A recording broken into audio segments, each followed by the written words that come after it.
Yeah, two men, including a former Yazoo County deputy, are under arrest tonight for statutory.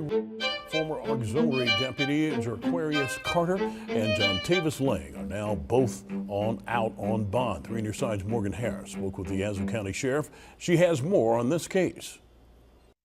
The Yazoo County Sheriff's Department is investigating after the statutory of a 13-year-old girl. 2 men have been arrested, and one of them is a deputy at the department. Yazoo County deputies got a call Friday morning around 6:20. The caller reported that a 13-year-old girl was in the car with the man. By the time deputies got there, the victim's mother had arrived. After investigating, deputies arrested 20-year-old John Tavis Lang. An auxiliary deputy, 24-year-old Jaquarius Carter, was also arrested after further investigation. Both men were charged with statutory rape. According to Sheriff Jeremy McCoy, Carter no longer works for the department. It's kind of impossible to tell what a person would do, but immediately once we found out what was going on, he was, relieved of his duties and arrested. The sheriff says the investigation is ongoing. Good morning and welcome to the Bad Apple Report. It's 7:30 a.m., bright and early right here at home on the range. Thank you so much for being here today, folks. I really do appreciate it. And some days there's nothing funny about the news, but you know what? Today is still a day in which the Lord hath made, and we shall rejoice and be glad in it. That's right, we're going to do it. Lakeview, South Carolina, the pre-dawn hours of Friday, James J.J. Smith was asleep, his wife next to him and their 5 children nearby. That paints a picture. Family enjoying their home. A stranger pounded on the family's door. It was about 1 a.m. This guy comes into my house screaming. I didn't know who he was. I got up. He told me my truck and my garage was on fire, said Smith, the assistant police chief in Lakeview. He said, I went outside. My truck was engulfed in flames. I immediately started to fight the fire with a water hose, waiting on the fire department to get there. Okay. The incident left confusion, terror, and anger simmering inside Smith. Absolutely terrifying, he said. It's the worst part when you're screaming to get your kids out of the house, when you're fighting a fire and your kids are actually watching all this going on. Okay. The garage is situated about 2 feet from the family's home, and Smith is convinced they all would have perished were it not for that stranger who burst inside. Dang it, you guys. I thank him from the bottom of my heart, Smith said. They didn't have to stop. Had he not stopped, passed by that truck going up, my patrol vehicle, the barn, and probably the house while me and my kids slept were next. So he saved our lives. Hours after the fire, Smith and his family left for a pre-planned weekend getaway to North Carolina. Their amiable and energetic Dalmatian safe in a large outdoor kennel. When the Smiths got home on Sunday, the dog was dead, and a new wave of fear washed over them. Another one of the family's dogs was unharmed. Smith did not know how the dog died. That's very perplexing, you guys. What's going on here? It really seems like it's personal, Smith said. I don't know who would have a personal vendetta against me. To me, everybody's human. Everybody makes mistakes. Nobody's different from me, so I've always treated everybody that way. Smith told News 13 on Tuesday that the South Carolina Law Enforcement Division is investigating alongside Dillon County detectives. Sheriff Jamie Hamilton referred inquiries about the incident to the South Carolina Law Enforcement Division. But kudos to Dillon County, Smith said. They have tried every avenue, and I know they haven't stopped. They have a great sheriff, blah, blah, blah, and all this stuff. Meanwhile, Smith is personally offering a $1,000 reward for any information that leads to an arrest. That's interesting, you guys. Very interesting. Okay. I don't know exactly what's going on here. Okay. There's a little more to the story, but I think that's about it. Okay, you guys. Let's roll on. Well, there are shocking new developments this evening in a house fire in Thomasville. We followed much of this week. Investigators now believe one of the homeowners set that fire. This is the home, you may remember, that belonged to a 911 telecommunicator and her police officer husband. Good evening. This is the Fox 8 5 o'clock news. I'm Neil McNeil. And I'm Katie Nordine. Teresa Varner is 39 years old and a 911 telecommunicator for the city of High Point. Thomasville police have arrested and charged her with arson. They also say her husband, who is a High Point police officer, had no knowledge of her plans before or after the fire. Fox 8's Sarah Winkleman joins us live at the home on Grace Drive. Sarah, neighbors just can't believe it. Absolutely, they cannot, Katie. And I spoke with many of them, and as soon as I started to tell them that Teresa had been charged with arson, you could see the look in their face immediately that information was hard to hear. And they were just in complete shock that somebody could do this, all of this damage to their own home and in their neighborhood. Now, most people along Grace Drive did not know Varner or her husband very well. They said they mainly kept to themselves. Inside of that home, Teresa lived there with her husband, her son, and 2 pets. The dog and the cat were the only ones inside at the time of the fire, and they both died. Varner is charged with 2 counts of animal cruelty for their deaths and several counts of arson. The fire happened on Wednesday morning around 6:30. Neighbors tell me they thought it was odd because that's usually around the time they saw Teresa leave for work every day. Now, to hear that their neighbor could be responsible for the heartbreaking loss. Oh, I think that's terrible. I think that's terrible. Yeah, I absolutely do, because she's a mother. Yep. And it's going to hurt not only her, but the child and her whole family. I think it's awful. Absolutely awful.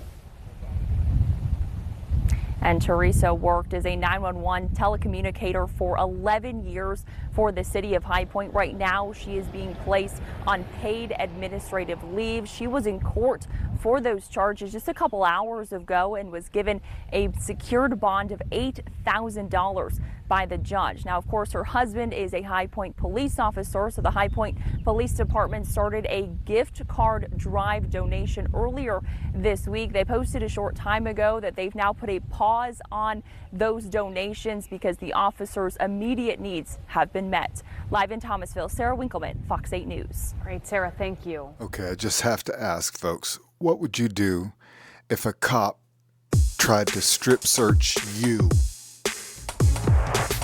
Right to that breaking news, we've just heard from Mayor Broome and Police Chief Thomas Morris, who have just wrapped up a meeting with the Parish Attorney's Office after a major decision today from a federal judge at this Middle District Court. That decision limiting how and when Baton Rouge police can conduct strip searches. Georgia Peck spoke with the attorney behind this case for his first interview, and she's here to explain this ruling. Georgia. That's right. A federal judge today said part of BRPD's strip search policy is unconstitutional. The case has been at the heart of relentless and ongoing reporting from our WAFB team, who first exposed troubling allegations against some officers in the infamous Brave Cave. Now, the defense attorney I talked to said changing the policy is a win for all citizens. Troubling allegations of Baton Rouge police officers going too far began with this body cam video. It shows Jeremy Lee inside the Brave Cave. He says officers beat him and strip searched him after he was arrested during an investigation for guns and drugs in 2023. The troubling reports didn't stop there. As documented by the WAFB team, several others came forward, including a woman in this video who claims officers did a body cavity search on her before letting her go with no charges. Now a federal judge says the alleged actions of those officers crossed a line. We reached out to the Baton Rouge Police Department as well as the Parish Attorney's Office to find out if the policy was still in place months later, and they told us that it was. Based on our review of the law, and now we know that the courts also agree with us that the way that they were strip searching non-arrestees was unconstitutional. Attorney Ryan Thompson represents several people who say they were illegally searched and sued Baton Rouge police on their behalf. He says this policy should have been changed a long time ago, and it's one that is not seen in any other police departments. We were left with no choice. We had to get the court's involvement in this. Federal Judge Shelley Dick agreed.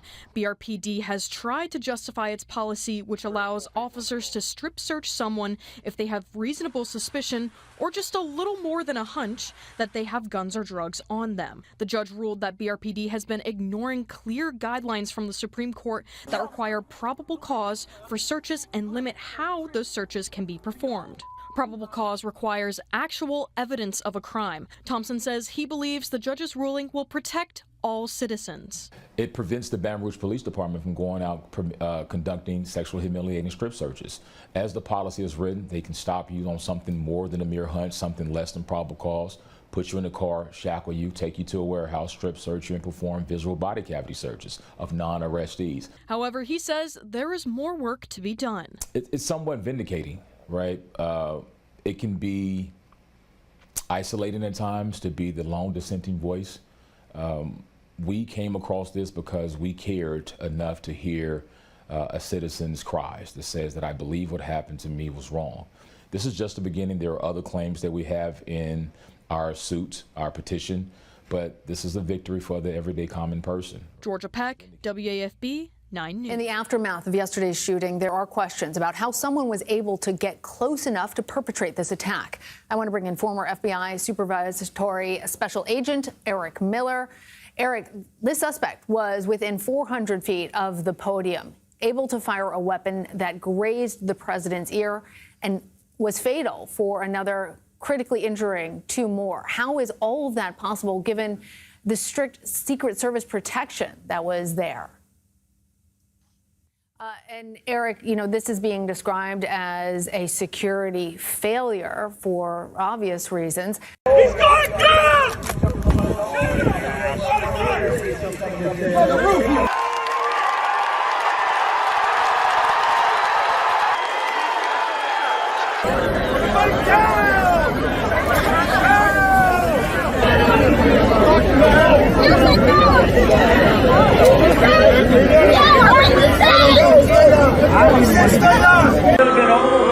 That chart's a couple of months old, and if you want to really see something that said,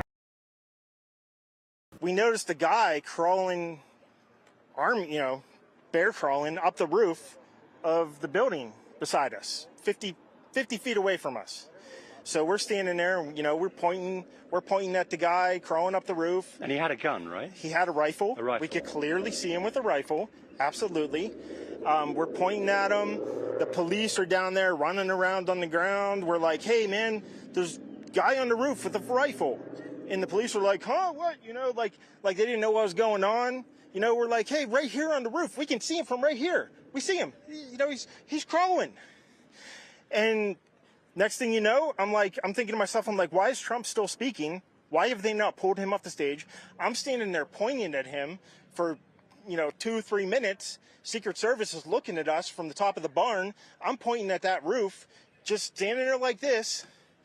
And next thing you know, 5 shots ring out. So you're certain that the shots came from that guy on the roof? 100%. 100%. And he was up there for a couple of minutes. He was up there. You saw him up there for a couple of minutes. Absolutely. At least 3 to 4 minutes. And you were telling police and the Secret Service? We were telling the police. We were pointing at him for the Secret Service, who were looking at us from the top of the barn. They were looking at us the whole time when we were standing by that tree. Could they see binoculars? Could they see him? Probably not, because the roof, the way the slope went, he was behind where they could see. But why is there not Secret Service on all of these roofs here? I mean, this is not a big place. Did you see, obviously everyone, when the shooting started, everyone was very panicked. Did you see what happened to him at all? Oh, yeah, they blew his head off. Okay, sorry. Secret Service blew his head off. Okay, just be careful because we don't quite know who's watching, but you're pretty sure they shot the guy? Absolutely, 100%. Okay. Yep. You saw that happen? Yep. Okay. Yep. And did you see them go up to him afterwards, or? They crawled up on the roof. They had their guns pointed at him, make sure he was dead. He was dead, and that was it. They're aiming to have 30% women recruits by 2030, and even allowed YouTube influencer Michelle Carre to train with agents. But I'm very conscious as I sit in this chair now of making sure that we need to attract diverse candidates and ensure that we are developing and giving opportunities to everybody. Won't you look at diversity?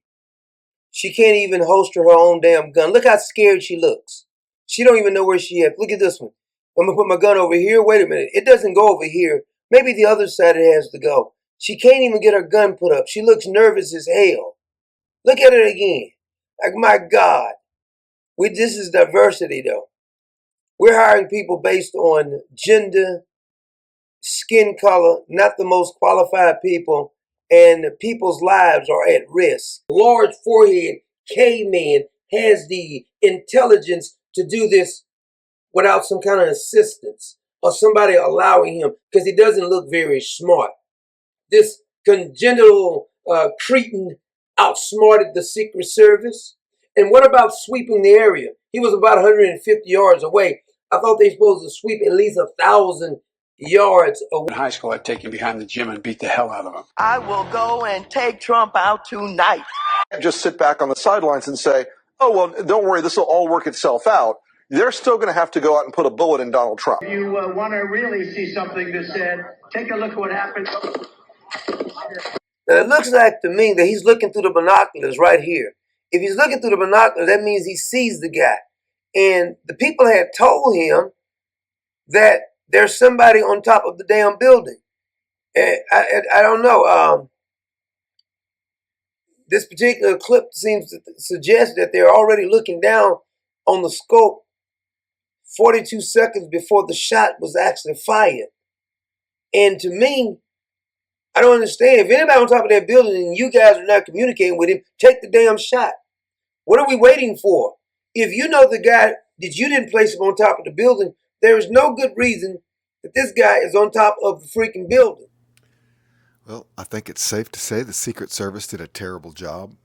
The sheriffs did a terrible job, and everybody did a terrible job. Makes you wonder if it wasn't an inside job, right? All right. Well, one thing we do know is that all good Americans are happy that President Trump was not killed.